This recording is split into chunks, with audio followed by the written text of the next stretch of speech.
जो स्वयं उतर करके आते हैं, रथ पर बैठ करके सब भक्तों के बीच में घूमते हैं। अभी बजा रहे हैं इसलिए मेरा गाने का मन कर रहा है। सालबेग ने स्तुति गाई, जो कि जन्म से मुस्लिम है, जिसको दर्शन करने के लिए मंदिर में प्रवेश की इजाजत नहीं है, और वो जब रथ में ठाकुर जी का दर्शन करता है, आहे नील शैल प्रबल मत्तावरण, प्रबल मत्तावरण, मुआरतनलनी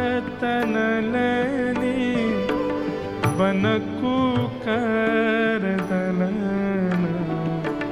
आहे नील शैल प्रबल मत्तावरण, प्रबल मत्तावरण, मुआरतनलनी बनकु कर दलन, आहे नील शैल। सालबेग कहता है, अरे नीलाचल पर्वत पर विराजमान मतवाले हाथी जगन्नाथ। ठाकुर जी को हाथी की उपमा देता है। मतवाला हाथी क्यों बोलता है? क्योंकि जगन्नाथ जी जब अपने मंदिर से उतर करके आते हैं ना रथ की ओर, उस समय की झांकी देखने लायक होती है महाप्रभु जी की। वो गोदी में बैठ के नहीं आते या किसी नीचे किसी आसन को लगा करके नहीं आते महाप्रभु जी। एक हाथी की तरह ऐसे अपनी दोनों भुजाओं को पुजारियों के कंधे पर रख देते हैं और ऐसे झूमते हैं आगे पीछे, और झूमते हुए ऐसे जैसे छोटा बालक घुटमुन चलता है ना, तो घिसट घिसट के चलता, ऐसे चलते हैं महाप्रभु जी।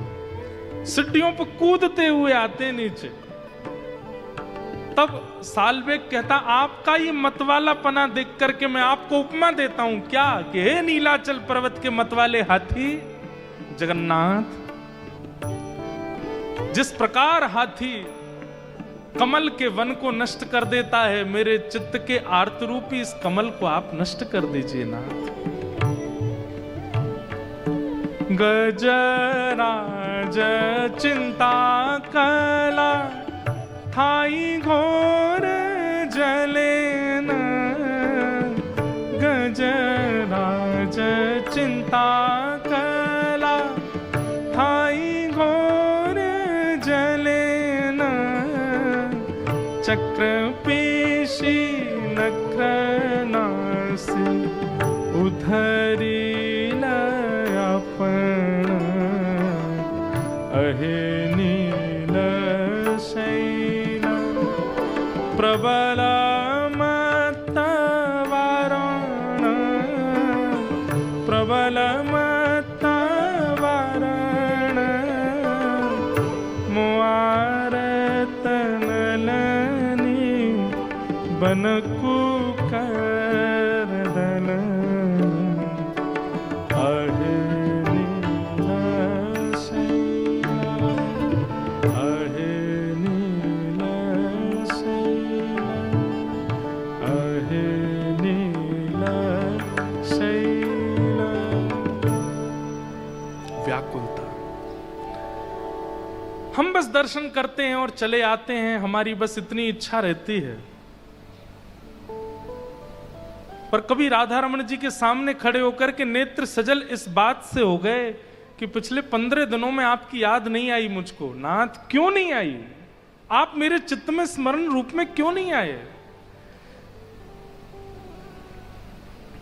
बंधुओं, ये व्याकुलता, ये विरह प्रेम ठाकुर जी के प्रति जो है, इस बात का द्योतक है कि आपका चित्त ठाकुर जी ने स्वीकार कर लिया। इसीलिए आपको इतनी बेचैनी होती है, इतनी व्याकुलता होती है ठाकुर जी के दर्शन की।